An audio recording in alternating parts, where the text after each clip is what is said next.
Mga ka-Republic, pumapabor kay Ginebra coach Tim Cone ang history. Hindi pa natalo sa Game 7 Final Series ang American mentor sa nagdaang 13 taon. Kung mapagwawagyan naman ni Chot Reyes ang do or die game mamaya sa susunod na conference ay kakatok ang talk and text sa pintuan ng napakailap na Grand Slam.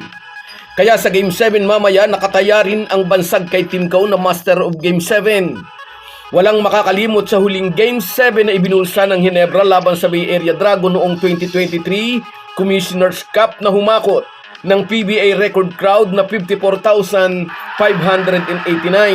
At mamaya inaasahan na dudumugin din ng mga fans ang do or die game sa pagitan ng Ginebra at Talk and Text.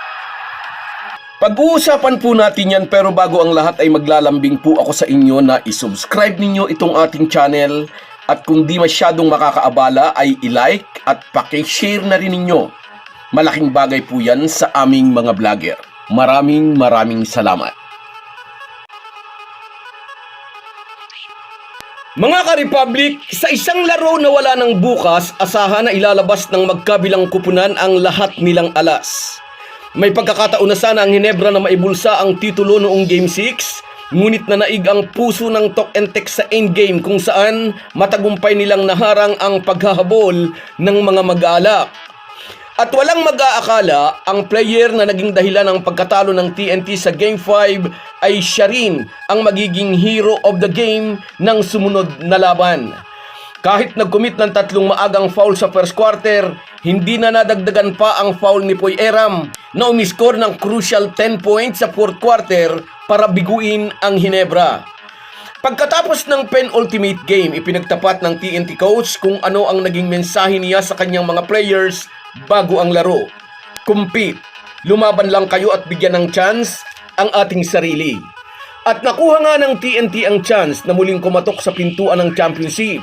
Hindi lang yun, kung magcha-champion sila sa conference na ito, magkakaroon din sila ng pagkakataong tumanaw sa mas malaking senaryo, ang Grand Slam Championship. Sa nakaraang Governor's Cup ay sila na ang naghari laban din sa Barangay Ginebra. At kontra sa kaparihong kupunan, heto sila at nasa Game 7 ng Commissioner's Cup Finals. Do or die, matira ang matibay. Ngunit pumapabor kay Tim Cone ang history. Sa nakaraang 13 taon ay hindi pa siya natalo sa Game 7 sa isang final series. Pinakahuling do or die finals game ni Tim Cone ay kontra sa Bay Area Dragon.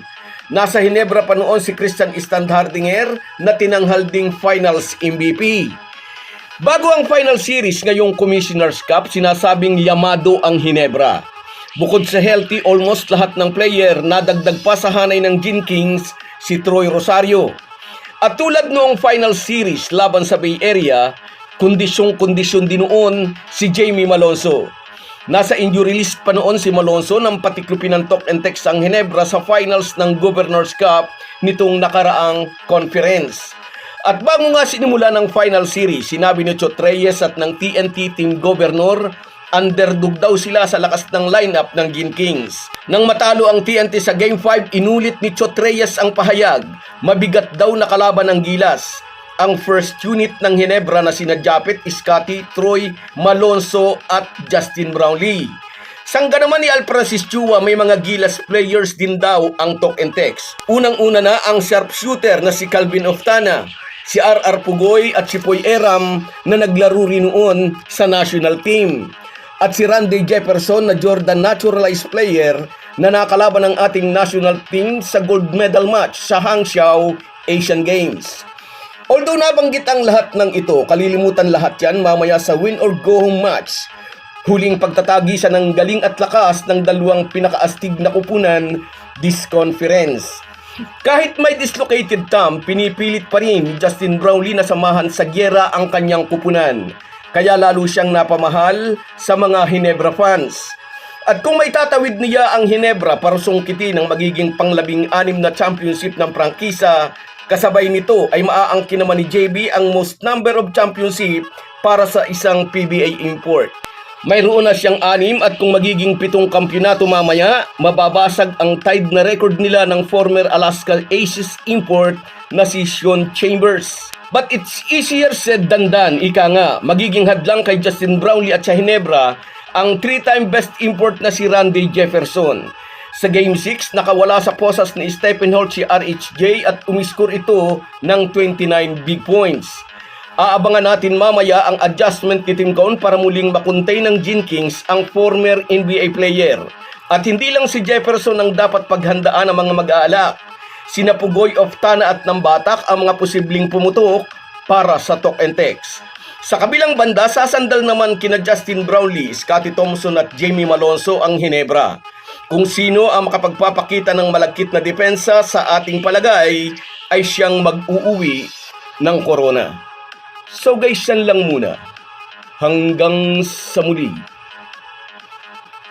Kung wala po kayong mga viewers namin ay walang magtatagumpay na vlogger. Kaya salamat po sa inyong panunood. Shoutout sa iyo, Estrella Mercurio. Pari-pariho tayong lungkot pero mamaya magsasaya na tayo. Sa iyo rin, Willie Bardahe.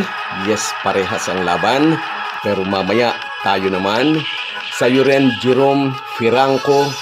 Yes, salamat sa suporta mo, idol. At sa iyo rin, Ricky Ferrer. Magandang laban yan, wala nang bukas. At sa iyo rin, shout out, Merson Kabady Vlog, mula naman dyan sa Oman. Ingat ka lagi dyan, kabayan, lagi kong paalala sa iyo. Sa iyo rin, Roderick Galang. Yes, ingat lang si JB. Sa iyo rin, Norman Flores. Good day rin sa iyo, mabuhay ka rin. Salamat sa suporta. At sa iyo rin, Alfredo Lacerna Vlog. Kailangan mahigpit ang depensa mamaya. At sa iyo rin, Sahara Higia, sana makuha na nga natin mamaya. At sa iyo rin, shout out, Cecilia Gibara. Salamat sa panonood. Salamat sa inyong lahat. Kahit gaano po tayo kabisi, ay huwag po nating kalimutan ang ating buhay espiritual. Lagi po tayong magpasalamat sa bawat araw na dagdag sa ating buhay. Malaki po ang maitutulong ng pananalangin araw-araw. Isang paalala po mula sa inyong Halo Halo Sports Republic.